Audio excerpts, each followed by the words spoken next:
Hello বন্ধুরা, কেমন আছেন? Welcome to my official YouTube channel. তো আজকে হলো আমাদের দুর্গাপুজোর অষ্টমী তিথি। আজকে সকাল সকাল বেরিয়ে পড়লাম। আজকের ওয়েদারটাও খুব খারাপ। আজকে সেই ভোরবেলা থেকেই বৃষ্টি পড়তে আছে। তো আমরা অষ্টমী তিথিতে আমাদের হিন্দু ধর্মে যারা রয়েছি তারা মন্দিরে অঞ্জলি প্রদান করে থাকি। তো এইমাত্র আমরা অঞ্জলি প্রদান করে মন্দির থেকে বের হলাম, আমি এবং আমার সাথে আরও দুইটা বন্ধু রয়েছে। তো বৃষ্টিতে সবই মাটি করে দিয়েছে আমাদের প্ল্যানটা, কারণ ভাবছিলাম একটু ঘুরবো ফিরবো এদিক ওদিক, আপনাদের দেখাবো, তো আর দেখাতে পারলাম না। তো মন্দিরের মধ্যে কিছু অংশ আমরা ভিডিও করেছি, সেটা আপনাদের দেখাবো কি আমরা যে অঞ্জলি প্রদান করেছি। তো আমি আছি এখন বরিশালের কাঞ্চন উদ্যান পার্কের সামনে, কালীবাড়ি রোড। এখানেই যে পাষাণ কালীবাড়ি রয়েছে সেখানেই আমরা দুর্গাপুজোর অষ্টমীর অঞ্জলি প্রদান করেছি। তো ভিডিওটা আপনাদের খুব ভালো লাগবে। তো রাত্রেও বের হব যদি ওয়েদার ভালো থাকে। রাত্রে আপনাদের বরিশালের যে পূজা মণ্ডপগুলি রয়েছে সেগুলো দেখানোর চেষ্টা করব আপনাদের। তো আশা করি আপনাদের ভালো লাগবে ভিডিওটা। তো এখন পর্যন্ত সকালবেলা বন্ধুরা কিছুই খাওয়া হয়নি, কারণ এই যে অঞ্জলি নেব তার কারণে আমরা কিছু খাইনি। তো আমরা এখন খেতে থাকি। তো আপনারা সেই অঞ্জলির ভিডিওটা দেখতে থাকুন।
বন্ধুরা, আপনারা তো এতক্ষণ দেখলেন আমরা মন্দিরের মধ্যে কিভাবে অঞ্জলি প্রদান করলাম।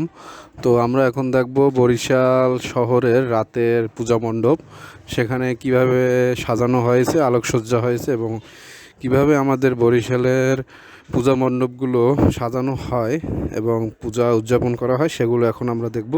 তো চলুন দেখা যাক।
আসছে বছর আবার হবে, বছর ঘুরে আবার এসো মা। আমাদের এই পৃথিবীতে জাতি ধর্ম বর্ণ নির্বিশেষে সবাই যেন সুখে শান্তিতে একসাথে মিলেমিশে বসবাস করতে পারি। তো বন্ধুরা, কোনো উৎসবে যে সময় শুরু হয় তখন তার আগের মুহূর্তটা আমাদের কাছে ভালোই লাগে, এবং যখন কোনো উৎসব শেষ হয় তখন আমাদের সবার কাছে একটু খারাপ লাগে এবং ভারাক্রান্ত হয়ে যায়। তো আমাদের হিন্দু বাঙালিদের সবচেয়ে বড় উৎসব দুর্গাপূজা আপনাদের তো দেখালামই বন্ধুরা। তো কেমন লেগেছে তা অবশ্যই কমেন্টে জানাবেন। তো সেরকমভাবে এবার ঘুরতে পারিনি, কারণ আমাদের বরিশালে দুর্গাপূজায় প্রচুর পরিমাণে বৃষ্টি হয়েছে, যার কারণে যতটুকু সম্ভব সকালবেলা এবং রাতের বেলা আপনাদের দেখাতে পেরেছি, এবং তার মধ্যে দিয়েই আমাদের এই দুর্গাপূজা শেষ হয়ে গেল। বন্ধুরা, আসছে 24 তারিখ আমাদের হিন্দু ধর্মের আরেকটি পুজো রয়েছে, সেটা হলো শ্রী শ্রী শ্যামা পূজা অথবা কালী পূজা। সেখান থেকে আরেকটি নতুন ভিডিও নিয়ে আসবে আপনাদের জন্য। সেটা হলো আমাদের উপমহাদেশে আমাদের হিন্দু ধর্মের সবচেয়ে বড় শ্মশান ঘাট, যেটা আমাদের বরিশালে অবস্থিত। তো সেটা আপনাদের দেখাবো হয়তোবা কালী পুজোর পরে, সেই ভিডিওটা আসবে আশা করি। তো বন্ধুরা, ভিডিওটা আর বেশি বড় করব না, অনেক বড় হয়ে গেছে মনে হয়। তো এখনও যারা আমার চ্যানেলকে সাবস্ক্রাইব করেননি, সাবস্ক্রাইব করে পাশে থাকা বেল আইকনটি বাজিয়ে দিন। আবার দেখা হবে নতুন কোনো এক জায়গায় নতুন কোনো এক ভিডিওতে। সর্বদা হেলমেট পরিধান করে বাইক চালাবেন এবং নিয়মিত ট্রাফিক আইন মেনে চলবেন। ধন্যবাদ সবাইকে।